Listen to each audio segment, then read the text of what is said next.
오늘 본문인 출애굽기 14장의 말씀은 출애굽 사건 가운데 있었던 일입니다.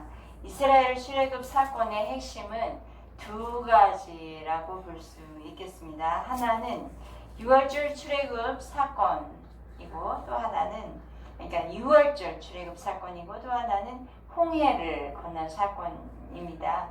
이스라엘 백성이 출애굽을 했지만 홍해를 건너기까지는 완전히 출애굽을 한 것은 아니라고 볼 수 있습니다.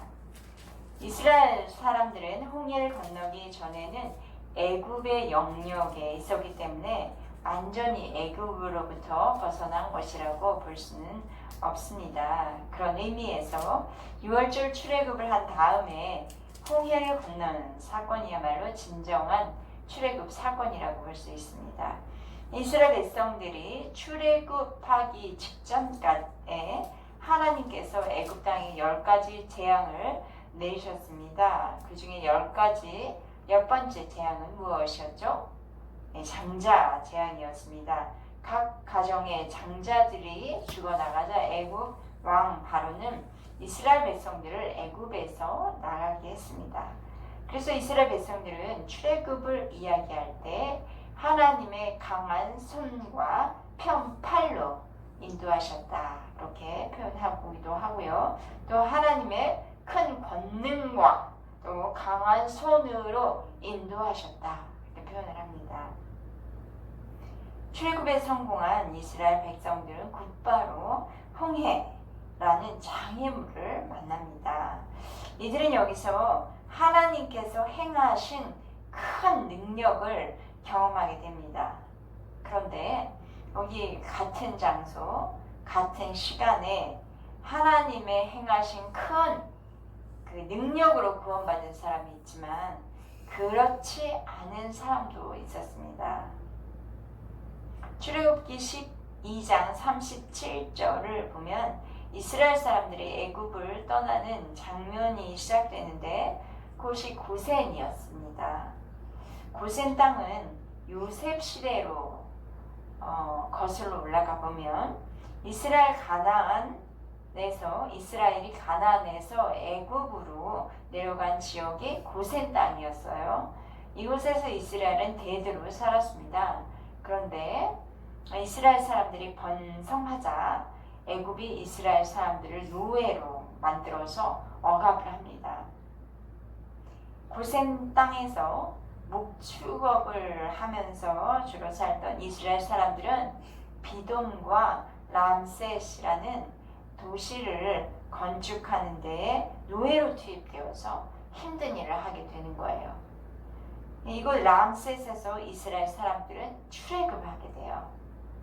여기서 출발해서 숫곳 그리고 에담을 거쳐서 비하 히롯에 도착을 했습니다. 비하 히롯의 맞은편이 바알스본이라는 곳인데 오늘의 사건이 일어난 곳이 바로 바알스본이에요. 여기서 무슨 일이 일어난 것일까요? 파트 1입니다. 위기에 처한 이스라엘 사람들. 애굽 왕 바로는 10가지 재앙 때문에 장자를 잃게 되자 그 이스라엘 빨리 나가라고 등 떠밀듯이 내보냈어요. 그런데 이스라엘 노예들이 하던 일을 누가 대신할 수 없다는 생각을 하자 후회를 하기 시작해요. 그리고 이스라엘을 다시 끌고 와서 노예로 부려먹어야겠다는 생각을 한 것입니다. 그래서 바로는 애굽의 군대를 이끌고 이스라엘을 막 다시 추격을 하기 시작합니다. 상황만으로 본다면 애굽 군대가 이스라엘을 추격을 하면 금방 따라잡을 수가 있어요.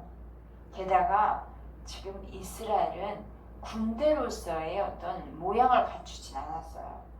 무기도 없는 오합지졸이었어요.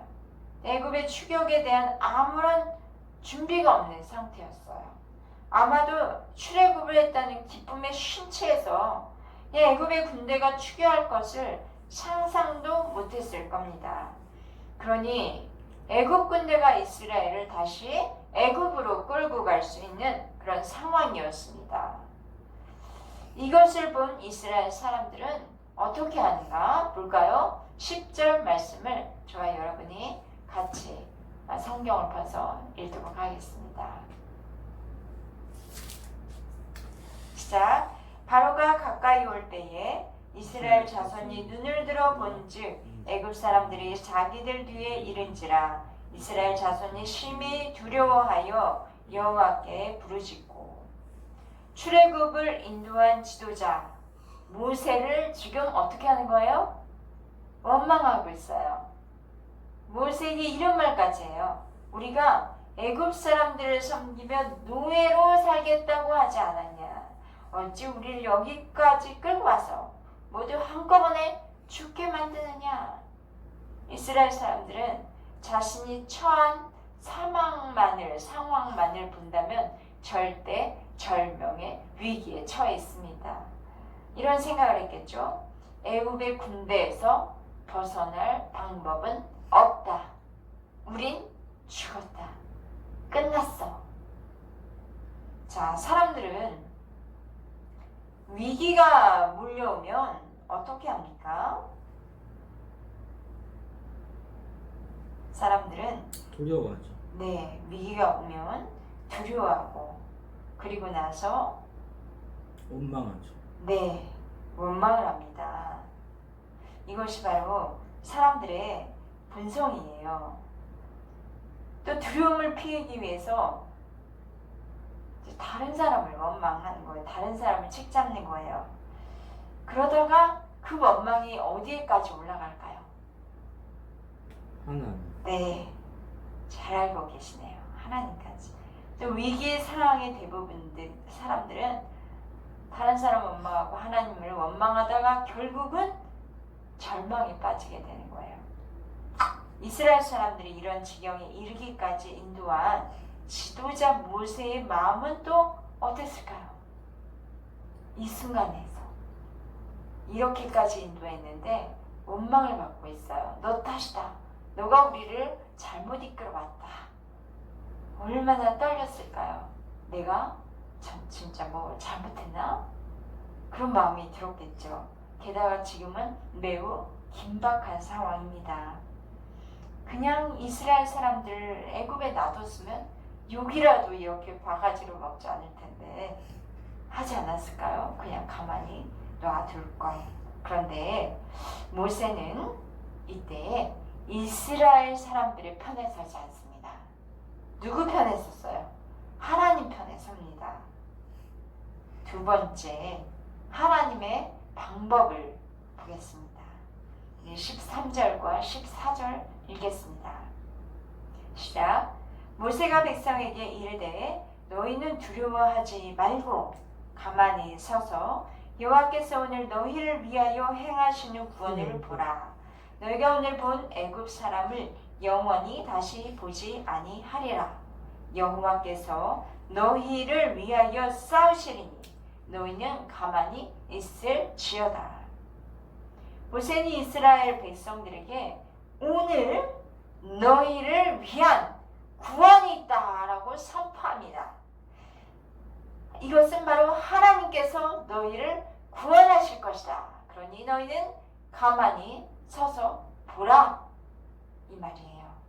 모세가 선포한 대로 하나님께서 지금 이 순간에 구원하실 것을 보게 될 것이에요. 이스라엘은 얼마 전에 애굽의 람셋에서 나올 때 하나님의 큰 권능과 강한 손으로 인도하심을 경험했죠. 그런데 지금 불어닥친 위기에서 또 다시 두려워하는 거예요. 이렇게 인간은 하나님을 권능을 얼마 전 경험했는데 지금 위기의 상황이 닥치면 그 경험을 잊어버리고 다시 현재의 상황과 나만 생각하며 두려워하는 것이 인간의 연약한 모습입니다. 하나님은 두려워하는 이스라엘에게 두려워하고 있는 이유에 대해서 간접적으로 설명해 주시는데 내가 홀로 싸우고 있다고 생각을 하면 두려울 수밖에 없다는 말씀을 하고 계시는 거예요. 지금 내가 홀로 싸우고 있는 것이 아니야. 여호와 내가 너희와 함께 하면서 너희 대신 너희를 위해서 싸울 거야. 그러니 너희는 가만히 있어 하나님이 행하시는 구원을 보라 라고 말씀하십니다. 그리고 하나님께서 모세에게 명령하십니다. 15절과 16절을 같이 읽도록 하겠습니다. 시작. 여호와께서 모세에게 이르시되 너는 어찌하여 내게 부르짖느냐. 이스라엘 자손에게 명령하여 앞으로 나아가게 하고 지팡이를 들고 손을 바다 위로 내밀어 그것이 갈라지게 하라. 이스라엘 자손이 바다 가운데에서 마른 땅으로 행하리라. 하나님 편에 서서 믿음으로 선포한 모세는 이제 하나님께 부르짖어 기도합니다. 그러자 하나님 말씀해 주십니다. 모세는 다른 것은 듣지 않고 다만 하나님께서 주신 말씀에 듣고 순종합니다. 어떻게 했습니까? 지팡이를 들고 바다 위로 내밀었습니다. 무슨 일이 일어날지 아무도 알 수 없는 상황에서 그저 하나님이 주신 말씀대로 순종한 거예요. 앞으로 가자니 홍해가 있고 뒤로 돌아가자니 무엇이 있어요? 애굽에 군대가 있어요. 지금은 진퇴양난의 상황에 직면하고 있습니다. 그런데 모세는 하나님이 싸우시고 하나님께서 영광을 받으신다는 그 약속의 말씀을 믿었습니다. 그리고 믿음으로 주신 말씀에 순종해서 지팡이를 들어요. 손을 바다 위로 내밀어요. 21절 어떻게 되었을까 읽어보겠습니다. 시작. 모세가 바다 위로 손을 내밀매 여호와께서 큰 동풍이 밤새도록 바닷물을 물러가게 하시니 물이 갈라져 바다가 마른 땅이 된지라. 하나님은 애굽 군대의 앞에서 이스라엘을 위해서 바다가 갈라지게 하셨습니다. 앞뒤 모든 것이 막힌 것 같은 절망의 상황입니다. 그런데 믿음의 사람 모세의 순종은 하나님은 바다를 갈라주셨어요. 길을 내주신 거예요.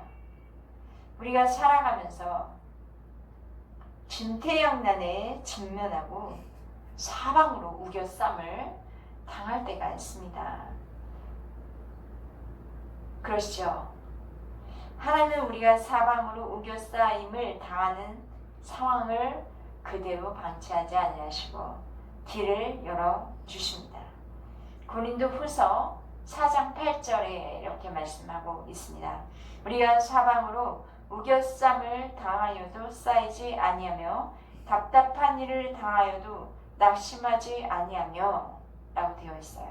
우리가 낙심하지 않는 이유, 절망하지 않는 이유는 나의 자신의 능력으로 지금 길을 열고 가는 것이 아니라 하나님의 능력이 내 앞에 있는 길을 열어주시는 것입니다. 믿으십니까? 아멘. 우리 앞에 홍해 있어도 갈라지게 하시고 우리 앞에 요단강이 있어도 갈라지게 하시는 분은 하나님이심을 믿습니다. 우리를 가로막고 있는 장애물을 해치고 나아가게 하시는 분은 하나님이심을 믿습니다. 여러분, 지금 여러분 앞에 홍해가 있는 것 같고 뒤에는 애굽의 군대가 있는 것 같은 상황에 계십니까? 장래 문제, 또 가족 구원의 영적인 싸움, 하옥과 인간관계에서의 문제, 하나님께서 이렇게 우리 앞에 있는 장애물을 가르시고 길을 열어 주실 것입니다. 아멘. 홍해를 가르신 하나님은 16절을 보시면 마른 땅으로 행하리라 라는 말씀을 하셨어요. 그래서 21절과 22절을 보면 하나님은 바다에 물이 갈라지게 하시고 바닥을 완전하게 마르게 하셨습니다. 바다는 일반적으로 모래 바닥도 있고 갯벌 바닥도 있어요. 그래서 물이 완전히 빠졌다고 해도 바닥이 마르지 않으면 앞으로 나아가는 것이 쉽지 않습니다. 지금 홍해를 건너가는 이스라엘은 남자 장정만 있는 것이 아니라 어린아이도 있고 또 여자도 있고 노인들도 있겠죠. 아이들과 노인까지 걸어가려면 땅이 질퍽하거나 모래바닥에 물이 흥건하게 있으면 건너가지 쉽지 않은 상황이에요.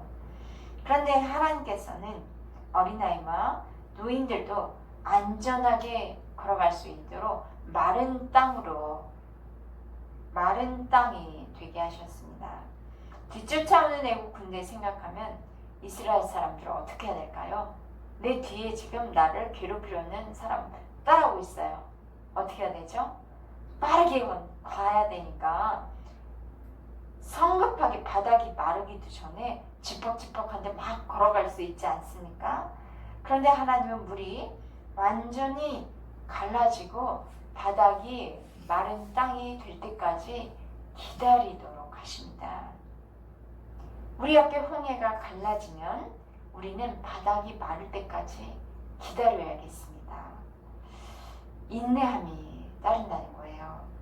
이 말은 우리에게 적용하면 하나님의 큰 권능으로 일을 시작하셨어요. 그런데 우리가 성급하게 행하다 보면 일을 더 어렵게 만들 수 있다는 것이에요. 하나님께서 길을 열어주시면 그때 주시는 말씀에 순종하고 인내하면서 한 걸음 주의 뜻대로 걸어가는 저와 여러분이 되기를 축원합니다. 17절을 같이 읽도록 하겠습니다. 시작. 내가 애굽 사람들의 마음을 완악하게 할 것인즉 그들이 그 뒤를 따라 들어갈 것이라. 내가 바로와 그의 모든 군대와 그의 병과 마병으로 말미암아 영광을 얻으리니. 이스라엘 백성들의 애굽의 군대를 두려워하고 있는데 하나님은 그 애굽의 군대로 말미암아 영광을 받으시겠다 말씀하세요. 우리 앞에 홍해가 있고 우리 뒤를 쫓아오는 애굽의 군대가 있습니다. 애굽의 군대라는 것은 눈에 보이기도 하고 눈에 보이지 않는 실체가 있다는 것을 의미해요. 우리는 이로 말미암아 스트레스를 받기도 하고 매우 힘들어하거든요. 그런데 하나님은 그 실체로 말미암아 하나님께서 영광을 받으시겠다 말씀하십니다. 한국교회 지금 역사를 볼 때 지금의 상황은 이 코로나19로 인해서 매우 또는 가장 어려운 상황이라고도 볼 수 있습니다. 왜냐하면 이렇게 예배를 함께 드리지 못하는 경우는 없었거든요. 질병으로 인해서. 앞으로 건너가야 할 이제 우리는 또 장애물을 만날 수도 있고 뒤로는 영적인 애국인데 영적인 그러니까 보이지 않는 어떤 악한 원수가 우리를 쫓아오는 그런 상황이기도 합니다. 또는 이로 인해 경제적 우리 사람들은 경제적으로 또는 심리적으로 육체적으로 영적으로도 각 성도 개인뿐만 아니라 교회 모두 장애물을 겪게 되고 애굽의 영적인 애굽에 공격이 있다는 것이죠. 그렇다 할지라도 하나님께서는 우리가 걸어갈 수 있는 길을 여실 것입니다. 홍해를 갈라지게 하실 것입니다. 영적 애굽의 존재는 그것이 실제이든 보이지 않는 것은 오히려 하나님의 영광을 드러내게 하실 것을 믿습니다.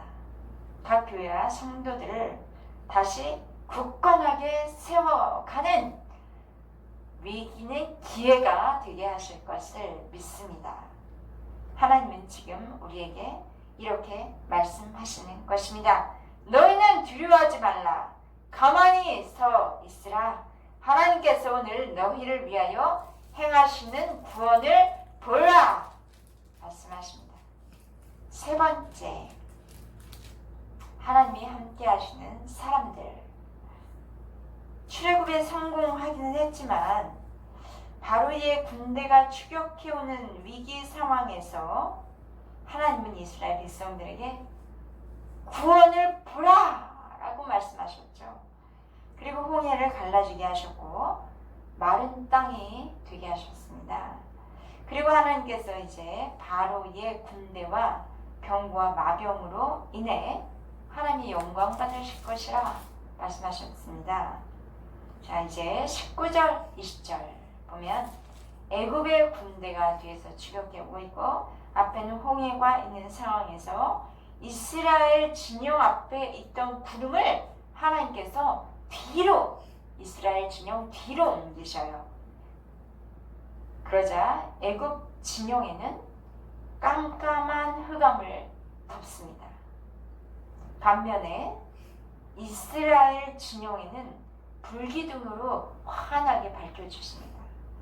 같은 장소 또 같은 시간대에 하나님께서 애굽 진영 쪽은 흑암이 되게 하시고 이스라엘 진영 쪽은 밝은 빛으로 비춰주고 계시는 거예요.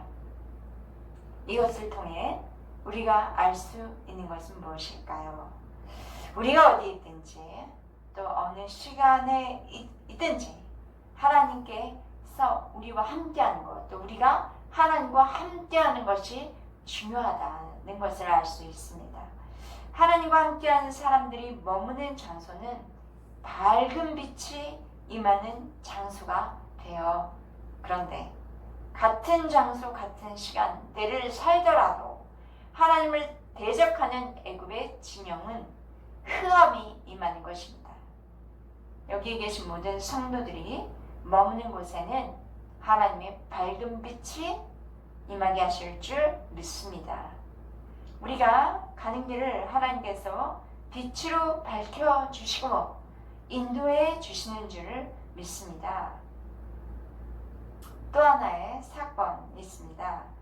이스라엘은 바다를 육지같이 건너는데 애굽의 병거는 어떻게 되었는가 궁금합니다. 우리 22절 한번 읽어보겠습니다. 시작. 이스라엘 자손이 바다 가운데를 육지로 걸어가고 물은 그들의 좌우위에 벽이 되었고 이스라엘의 뒤를 추격하여 바다 가운데로 들어온 애굽 군대를 새벽에 여호와께서 어지럽게 하시며, 그리고 25절 함께 읽겠습니다. 시작. 그들의 병거 바퀴를 벗겨서 달리기가 어렵게 되었다. 네. 이스라엘의 뒤를 따라서 바다로 들어갈 때까지만 해도 이 애굽 군대는 의기양양하지 않았을까요? 그런데 지금 애굽 군인들은 두려움과 혼란에 빠지게 된 거예요. 하나님께서 이스라엘 위에 싸우신다는 것, 그것을 알게 되었고 하나님을 대적하는 애굽 사람들을 치신다는 것을 깨닫고 아주 혼란에 빠지며 두려움에 빠지게 되었습니다. 결과 26절과 29절 말씀을 보시면 같은 장소에서 각각 다른 결과가 나타난 것이죠. 이스라엘이 다 건너간 다음에 모세가 그 손을 들고 바다 위로 내밀자 물벽을 이루고 있던 그 바닷물들이 샥 다시 흐르기 시작한 거예요. 이스라엘이 건널 때는 물의 좌우벽이 됐지만 지금 애굽이 건널 때는 물이 합쳐져 버렸네요. 애굽의 군대는 바다에서 몰살당했습니다. 이것에 대해서 말씀 주십니다. 30절, 31절 같이 읽겠습니다. 시작. 그 날에 여호와께서 이같이 이스라엘을 애굽 사람의 손에서 구원하심에 이스라엘이 바닷가에서 애굽 사람들이 죽어 있는 것을 보았더라. 이스라엘이 여호와께서 애굽 사람들에게 행하신 그 큰 능력을 보았으므로 백성이 여호와를 경외하며 여호와와 그의 종 모세를 믿었더라. 처음에 두려움을 주었던 이 장소, 이 시각에서 이스라엘은 애굽의 군대를 바다 위에 몰살시키신 하나님의 큰 권능을 보았습니다. 나타난 하나님의 큰 권능이 이스라엘에게는 구원을 주었지만 애굽의 군대에는 절망으로 나타난 것입니다. 지금 시기적으로 어려운 상황입니다. 우리들에게. 그러나 위기의 상황 가운데서 하나님의 방법은 주를 믿는 성도들에게는 하나님의 큰 권능이 구원과 하늘의 은총으로 나타날 것을 믿습니다. 반면 교회와 성도들을 대적하는 무리들에게는 절망으로 나타날 것을 믿습니다. 아멘. 같은 장소와 같은 시간에 하나님이 베푸시는 큰 능력을 축복으로 받는 저와 여러분이 되시기를 주님의 이름으로 축원합니다. 기도하시겠습니다. 사랑의 하나님 감사합니다. 하나님께서 오늘 저희들에게 하나님의 큰 구원의 능력을 보게 하여 주셔서 감사합니다. 위기에 처한 교회와 우리 성도들에게 하나님께서 베푸시는 큰 능력이 있을 것을 기대하게 하여 주셔서 감사합니다. 하나님과 함께하는 사람들이 되게 하여 주옵소서. 하나님께서 우리와 함께 하실 때에 이 어려운 시기에 하늘의 권능과 은총을 누리는 우리가 되게 하실 것을 믿습니다. 예수 그리스도의 이름으로 기도했습니다. 아멘.